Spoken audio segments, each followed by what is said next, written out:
Praise the Lord. கர்த்தரும் இரட்சகருமாகிய இயேசு கிறிஸ்துவின் இனிய நாமத்தினாலே உங்களுக்கு என் அன்பின் வாழ்த்துக்கள். கிருபையாய் கடந்த நாளெல்லாம் பாதுகாத்த தேவன் இந்த புதிய நாளை காண செய்திருக்கிறார். இந்த நாள் ஒவ்வொருவருக்கும் ஆசீர்வாதமாக இருக்க கர்த்தர் கிருபை செய்வாராக. 71வது சங்கீதம் 24வது வசனம். எனக்கு பொல்லாப்பை தேடுகிறவர்கள் வெட்கி லட்சையடைந்தபடியால் நாள்தோறும் என் நாவு உமது நீதியை கொண்டாடும். கர்த்தருடைய பரிசுத்த நாமத்திற்கு மகிமை உண்டாவதாக.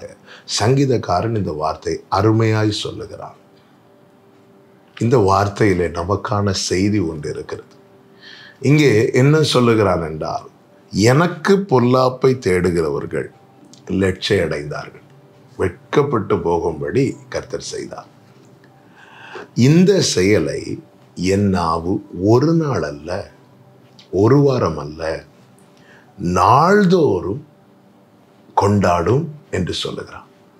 நம்முடைய வாழ்க்கையில் நாம் செய்கிற பெரிய தவறு என்னவென்றால், ஆண்டவர் செய்த ஒரு நன்மைக்காக ஒரு நாள் நன்றி செலுத்துவோம், ஒரு நாள் கொண்டாடுவோம். வரவங்கள்ட்டெல்லாம் சொல்லுவோம், ஆண்டவர் எனக்கு அப்படி செய்தார், இப்படி செய்தார், அதை செய்தார், இதை செய்தார் என்று. Maximum 1 week or 1 month. அதுக்கப்புறம் நம்முடைய நாவு அந்த காரியத்தை குறித்து கொண்டாடுவதை விட்டு விடுகிறது. ஆனால் தாவீது என்ன செய்கிறார் என்றால், தன் வாழ்க்கையில் தேவன் செய்த ஒவ்வொரு காரியத்தையும் நாள் முழுவதும் ஒவ்வொரு நாளும், அதை தான் தாவீது சொல்கிறார், அவர் துதி எப்போதும் என் நாவில் இருக்கும். ஒரு நாள் 2 நாள் அல்ல, எப்பொழுதுமே நான் சொல்லிக்கொண்டே இருப்பேன். 146வது சங்கீதத்திலே சொல்லுகிறார், நான் உள்ளளவும் அவரை துதிப்பேன் என்று. என்னை கேட்டுக்கொண்டிருக்கிற அன்பு சகோதரா சகோதரி, நமக்கு பொல்லாப்பை தேடுகிறவன் யார் தெரியுமா? பிசாசானவன். அவன் வெட்கி லட்சையடைந்து போகும்படியாய் கர்த்தர் நம்முடைய வாழ்க்கையில் செய்த மகத்தான செயல் என்ன தெரியுமா? அவர் தந்த ரட்சிப்பு. பாவத்தின் சம்பளமாகிய மரணம் நம்மேல் வர இருந்தது. அதை அவர் ஜெயமாய் விழுங்கி அவருடைய வஸ்திரத்தை நம்மேல் விரித்து நம்மை அவருடையவர்களாய் மாற்றி நம்மை ரட்சித்திருக்கிறார். இது நம்மால் உண்டானதல்ல, இது அவருடைய கிருபையினால் நமக்கு கிடைத்தது. எனவேதான் 1 கொரிந்தியர் 1 கடைசியிலே சொல்லப்பட்டிருக்கிறது, அவரே நமக்கு நீதியானார் என்று. அவருடைய நீதியை கொண்டாடும் என்றால் அவர் செய்ததை, அவர் நம்முடைய வாழ்க்கையில் செய்ததை, அவர் செய்த மகத்தான செயல், நமக்கு தந்த ரட்சிப்பு.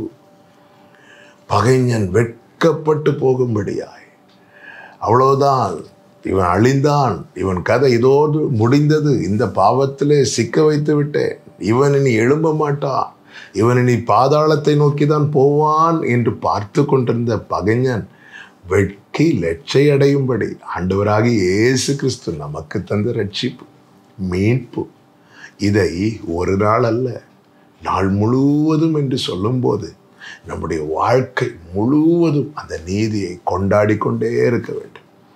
கர்த்தர் செய்த மகத்தான காரியத்தை சொல்லிக்கொண்டே இருக்க வேண்டும். யார் நம்ம கிட்ட கொஞ்ச நேரம் பேசினாலும் அவங்க கிட்ட கர்த்தர் நமக்கு செய்ததை சொல்லணும். அதை சொல்லும்போது அவங்க பார்க்கணும். இவங்க மற்ற காரியங்களை பேசும்போது வெளிப்படுத்துகிற சந்தோஷத்தை விட ஆண்டவர் செய்த காரியத்தை சொல்லும்போது இவங்க முகத்தில் எவ்வளவு சந்தோஷம், இவங்களால சொல்லி தீர்க்க முடியவில்லையே என்று அவங்க அறியணும். அவங்க சாட்சி கொடுக்கணும். இவங்களுக்கு வேற எந்த காரியம் பேசினாலும் சந்தோஷம் கிடையாதுப்பா, ஆனால் இவங்க ஆண்டவர் இவங்களுக்கு செய்ததை சொல்லும்போது அவ்வளோ சந்தோஷம் இவங்க கிட்ட. அப்படி சொல்லணும். பிரியமானவர்களே, கர்த்தர் இதை விரும்புகிறார்.